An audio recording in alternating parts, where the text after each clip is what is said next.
É isso aí, voltamos com mais um bloco do programa Falando de Fé. Lembrando que você pode compartilhar o nosso link através da fanpage da NPTV ou através do site da NPTV, www.nptvweb.com. Você pode compartilhar o nosso link para que outras pessoas assistam e também tirem suas dúvidas, para que esse programa possa chegar a mais pessoas. E futuramente teremos aqui um momento em que você vai fazer sua pergunta e nós vamos responder ao vivo para você no programa, ok? Então compartilhe, fale para as outras pessoas, olha, vocês querem tirarem dúvidas, assista esse programa, amém? Pastor Fernando, então vamos concluir essa pergunta. Como o senhor resume a juntar tesouro no céu? Olha, para fechar essa questão, embora não se fecha, digo fechar agora para esse momento, no capítulo de número 8 de Atos dos Apóstolos, a Bíblia fala de um homem que ele era mágico, Simão, o mágico, e ele se converte. Depois da pregação de Filipe, ele se converte ao cristianismo.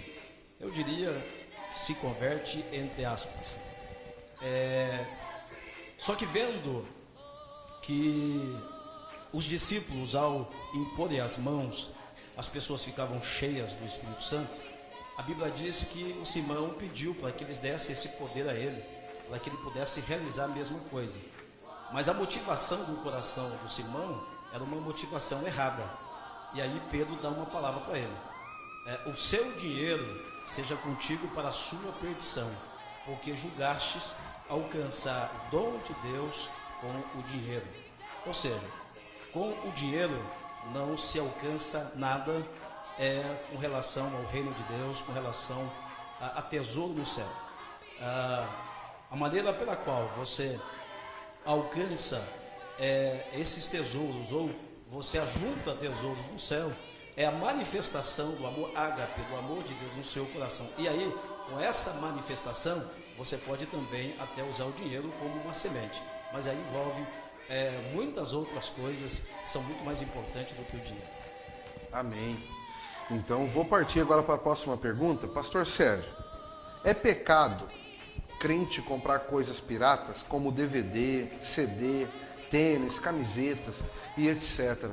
Por que eu pergunto, pastor? Porque muitos não têm condição de comprar um CD original, um DVD original de uma pregação ou algo parecido. Então eles vão e compram esses CDs piratas, tênis, camiseta, boné, esse tipo de coisa. Mas nós sabemos que é crime a pirataria. Então o crente estaria participando de crime. Mas eu compro o CD evangélico para eu ouvir e adorar a Deus. Eu não estou entendendo mais nada, pastor Sérgio. É errado, não é? Me explica, fazendo favor. Bom, essa é uma pergunta muito boa, muito pertinente para o momento. Eu tenho falado muito na comunidade a respeito disso, porque a maldição, ou seja, o diabo, ele não tem autoridade de entrar na casa de ninguém. Ele não tem autoridade de entrar na vida de ninguém. Ele geralmente entra por causa de uma base, entendeu? Por exemplo, eu sou escritor, tenho um livro chamado A Última Oportunidade. Esse livro Deus me deu, eu passei algumas noites escrevendo esse livro e imagina, eu vendo esse livro num preço muito acessível, aí aparece alguém, ele copia o livro, ele pega, vai numa gráfica, faz uma cópia e aí ele sai vendendo a metade do preço. Ou, estou falando desse livro, mas vamos pegar aqui, por exemplo, um CD de um cantor gospel, seja lá o que for. As pessoas falam muito mal dos cantores gospel porque cobram para ir cantar. Eu sou contra, mas o CD dele, se eu quero levar para minha casa, eu tenho que honrar o trabalho que ele fez. Ele não pegou de graça a letra, ele não pegou de graça a música, eu não sei como que se chama ali aquelas coisas para montar uma música ali, um CD. Mas ele passa dias compondo ali a letra dessa música. E ele passa às vezes noite, ele perde muito tempo, ele passa às vezes longe da família, e ele constrói ali um CD, ele monta um CD, e aí ele grava e sai para vender, sustento dele. E chega alguém do nada, copia e sai vendendo. É justo? Não é, é um roubo. eu digo que é um roubo, porque ele está roubando o trabalho de alguém. E aí eu compro um CD pirata. Quer dizer, eu não compro, mas vamos dizer aqui que eu compro um CD pirata e eu levo esse CD para minha casa. Coloco o CD na minha casa. Eu sou receptador de algo que roubaram de alguém e venderam. É crime. Eu creio que não só é pecado, como é crime um negócio desse. É um crime comum como qualquer outro, como se rouba um produto que alguém trabalhou para comprar. Alguém se preparou, por exemplo, para compor uma música, alguém se preparou para escrever um livro, alguém desenhou um tênis, uma marca, divulgou na mídia uma marca famosa, e aí alguém que não fez nada, que não vestiu nada, vai lá, copia e vende. É crime. A Bíblia, ela fala sobre os princípios, ela fala sobre as leis e ela fala sobre os mandamentos. Por exemplo, se eu perguntar para você, é pecado descer na Marechal a 100 por hora? Você vai dizer, eu creio que é. Eu posso perguntar onde está escrito na Bíblia. Você vai dizer, não está escrito na Bíblia, nem a Marechal está escrito na Bíblia. Mas a Bíblia fala sobre princípios de lei. Se eu quebro uma lei, eu estou pecando. E quando eu roubo alguém, eu estou pecando. Então eu creio piamente que isso é um crime, um roubo. Ok, então, pastor Fernando, infringir a lei da terra também quer dizer infringir a lei de Deus, segundo o pastor Célio. É isso mesmo, concordo com o pastor Célio, né? E esse tema ele é, para mim não é polêmico, porque ele é claro, né? Para nós que somos cristãos ele é bem claro, mas é um tema complicado porque nós estamos num país que é um país pirata. O que tem de pirataria no Brasil, o Brasil parece que é um país pirata. Então, não é só CDs, né?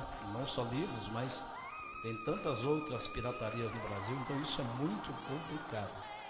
Mas concordo, porque Jesus disse, dai a César o que é de César e a Deus o que é de Deus. E então as leis estão aí e todas as autoridades foram constituídas por Deus. Eu quero corroborar com a fala do pastor Célio, citando o capítulo de número 17, a partir do versículo de número 24, do Evangelho de Mateus. Porque a pirataria, toda essa forma de burlar a lei, é uma tentativa de não pagar o imposto. E nesse texto nós vamos ver Jesus dando uma aula com relação a isso. Como nós devemos cumprir os nossos compromissos com a sociedade. Ora, se existe uma lei, então nós precisamos cumpri-la, né? Tem que se pagar o imposto, então tem que se pagar o imposto. E Jesus, como sempre, é o nosso maior exemplo. Porque chegaram até Pedro e perguntaram a ele se Jesus não pagava o imposto. Usou a expressão se Jesus não pagava as didacmas, né? E aí Pedro falou que pagava e entra para falar com o mestre e pergunta para Jesus acerca disso, faz um questionamento. E ali Jesus, ele diz a Pedro o seguinte, quem deveria pagar os impostos? Os estrangeiros ou os filhos? Aí Pedro diz, os estrangeiros. Jesus disse, logo os filhos estariam isentos. Mas para que não causasse escândalo, então Jesus, ele dá uma ordem a Pedro para que fosse até o mar, lançasse o anzol, e o primeiro peixe que ele pegasse, dentro da boca do peixe estaria uma moeda, né? E com aquela moeda pagaria o imposto, tanto o imposto de Pedro como também o imposto de Jesus. Isso aconteceu. O que eu quero dizer com isso tudo? O texto está falando acerca de um impacto que as reações de Jesus iriam causar no meio da sociedade. E nesse texto nós encontramos 3 impactos que causaram quando Jesus paga o imposto, quando Jesus e o Pedro pagam o imposto. Primeiro, que nós sabemos que quando o Davi venceu o Golias, um dos prêmios para aquele que vencesse o Golias era não pagar imposto. E Jesus veio da linhagem de Davi, Jesus, filho de Davi. Então Jesus não precisava pagar o imposto, mas a si mesmo ele fez questão de pagar o impacto testemunhal. Então Jesus deu testemunho de que tem que pagar o imposto. Então, por causa do testemunho dele, aquilo que ia causar, o escândalo que ia causar, ele pagou o imposto. Então, quando você faz uma coisa que está fraudando a lei, ou que está burlando a lei de alguma forma, o seu testemunho como cristão vai ficar manchado. Então, por isso que você tem que cuidar do seu testemunho. O segundo impacto foi o impacto psicológico. Imagina na mente do Pedro e na mente de todos aqueles que ali estavam, vendo que aconteceu exatamente como Jesus disse, que tinha lá o estáter na boca do peixe. Como Jesus sabia que no meio de milhares de peixes, tinha um peixe que estava engasgado com uma moeda. Então imagina o impacto psicológico que isso causou naquela sociedade. E o terceiro impacto é o impacto espiritual, porque a moeda na boca do peixe era um problema para o peixe. O peixe estava engasgado, mas a moeda na mão de Jesus foi a solução para ele pagar o imposto. Então, respondendo à pergunta, o cristão não deve fazer parte da pirataria. Jesus é o maior exemplo. Amém. Pastor Célio, se o senhor tiver alguma coisa para acrescentar, vamos jogar para depois do intervalo. A gente já volta, é só 5 minutinhos.